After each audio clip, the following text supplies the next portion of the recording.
kalau tidak diiringi dengan nilai-nilai moral yang luhur dan bekal agama yang tangguh. Akan pergi jauh dari rumah rasanya tidak aman, sedangkan di rumah saja siapa yang akan mencari nafkah? Dan begitu selanjutnya. Orang tadi jelas berhadapan dengan buah si malakama. Didiamkan, makan hati. Sebab, maaf, kalau seorang suami sudah tidak punya rasa cemburu terhadap istrinya, itu kan yang disebut dayus. Dan dayus itu, jangankan masuk surga, bau surga saja dia tidak dapat. Tapi cemburu dalam artian bukan cemburu buta, cemburu dalam artian yang wajar. Dia cemburu, akan dikerasi takut kalau istrinya minta cerai, sedangkan dia cintanya sudah kadung medok bener. Si malakama jadinya. Nah, ini juga satu riwayat yang memberikan gambaran kepada kita. Pilihan, silakan cari rupa yang cantik saja. Cari yang cantik. Tapi kalau itu dijadikan motif utama tanpa dasar-dasar agama, saya khawatir nanti rumah tangga kita akan berhadapan dengan buah si malakama. Jadi adik-adik remaja, usaha, ikhtiar, cari yang cantik, yang kira-kira nggak membosenin, supaya kita betah tinggal di rumah, supaya kita merasa ada tempat berbagi rasa, ada tempat kita bernaung. Sebab kalau nyari bini sebini-bininya mah, ya jodoh di tangan Tuhan, kagak usah nyari juga ntar datang diri umpamanya. Iya, kalau yang datang peot. Orang harus berusaha, walaupun pada akhirnya jodoh toh memang ditentukan Allah. Kan 3 hal yang kita tidak bisa menentukan itu katanya. Maut, rezeki, jodoh. Itu yang masuk mysterious problem. Problem yang misterius. Maut, misterius. Kapan kita mati, kita sendiri tidak tahu. Tahun depan, 50 tahun lagi, 100 tahun lagi, tidak pernah seorang pun diberitahu. Tapi yang pasti dia bakal datang. Kapan dan di mananya, kita tidak tahu. Bisa di rumah, bisa di masjid, ya alhamdulillah. Bisa di majelis taklim, syukur. Bisa di medan perang membela agama, bagus. Pasti dia akan datang. Maut, mysterious problem. Sesuatu yang kita tidak tahu kapan datangnya. Rezeki, gitu juga. Sehingga orang sering bilang, rezeki katanya kayak bayangan. Kita ubur-ubur, dia lari. Kita diam, dia mah diam. Setengah mati kita ubur-ubur. Emang ukuran segitu? Segitu aja. Begitu kita nggak ngapa-ngapain, datang yang bawain rezeki. Namanya rezeki itu mysterious problem. Kadang-kadang ngobek, sungsang, sumbul, udah segala tanah orang kita ukur-ukurin. Udah segala ngomong sudah nggak ada yang loh, tuh sudah buta. Tapi memang bayangan, kalau belum rezeki ya belum. Kadang-kadang nyari kode sampai tidur di kuburan. Belepotan tanah kuburan loh. Yang aneh lagi kadang-kadang orang gila ditanyain. Allahu Akbar, ini kode-kode zaman sekarang ini. Sampai orang waras nanyain orang gila itu gimana itu. Ini sudah efek yang betul-betul negatif. Sudah jelas orang gila kok ditanya. Apa kira-kira yang nanya nggak lebih gila dari yang gila itu?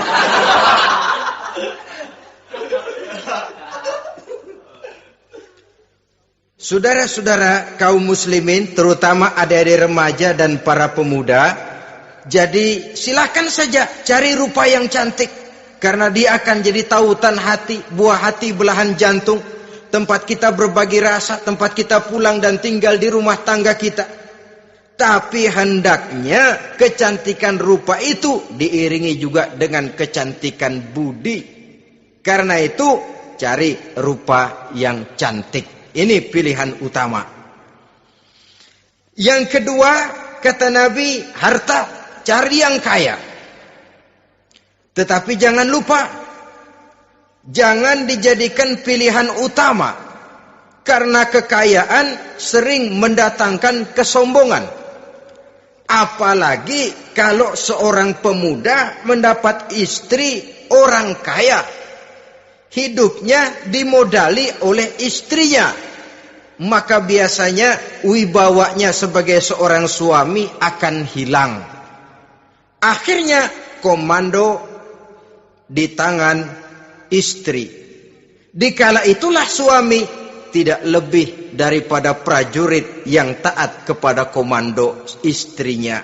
Padahal menurut konsep Quran, ar-rijalu qawwamuna 'alan nisa, laki-laki diciptakan sebagai pembimbing bagi perempuan.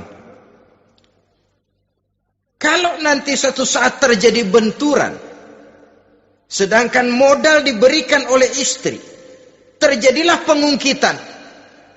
Kata istrinya apa? Lu jangan bertingkah, lu kan kawin sama gue, modal lu kolor doang.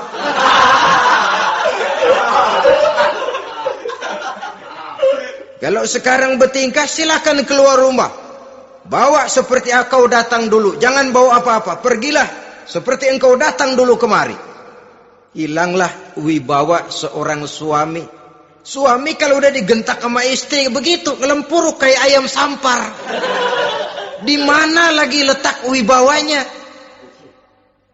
Harta sering mendatangkan kesombongan.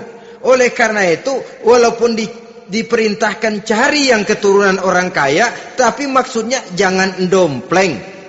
Sebab kepribadian seorang suami akan ditentukan oleh sifatnya sendiri.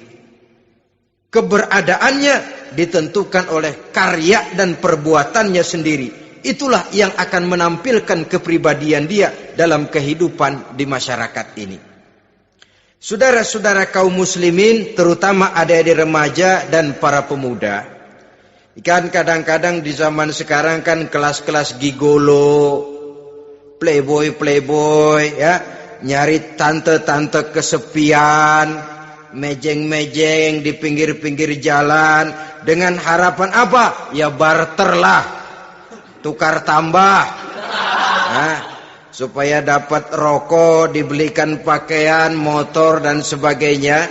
Tapi yang jelas hilang harga diri sebagai laki-laki, dan itu yang paling mahal. Kalau seorang laki-laki sudah kehilangan harga diri, apalagi yang bisa dibanggakan dalam kehidupan ini? Apa artinya naik mobil kalau kepala tertunduk ke bawah?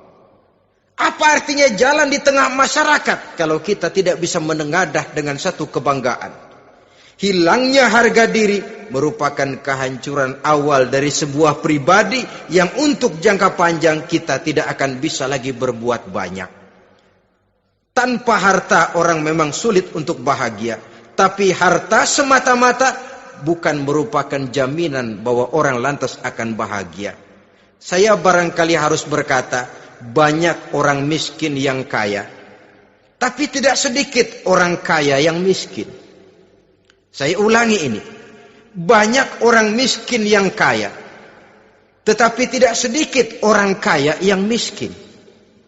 Nah, bagaimana pengertiannya?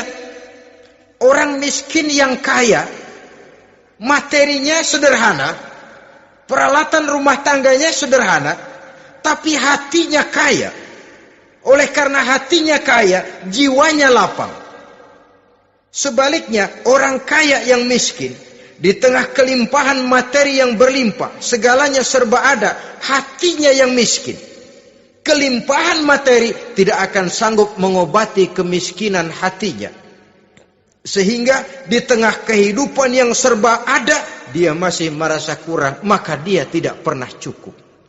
Di tengah kemilauan dan gemerlapan serta glamornya rumah mewah, dia merasa hidup di tengah gurun pasir yang gersang dan tandus. Karena itu, biarlah miskin harta tapi kaya budi, daripada kaya harta tapi miskin budi.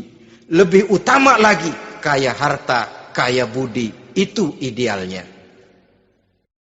Dasar pilihan ketiga, sesudah rupa dan harta, menurut Nabi, keluarga. Faktor keturunan sangat menentukan. Pepatah mengatakan buah apel akan jatuh tidak terlalu jauh dari pohonnya. Biasanya kalau bapak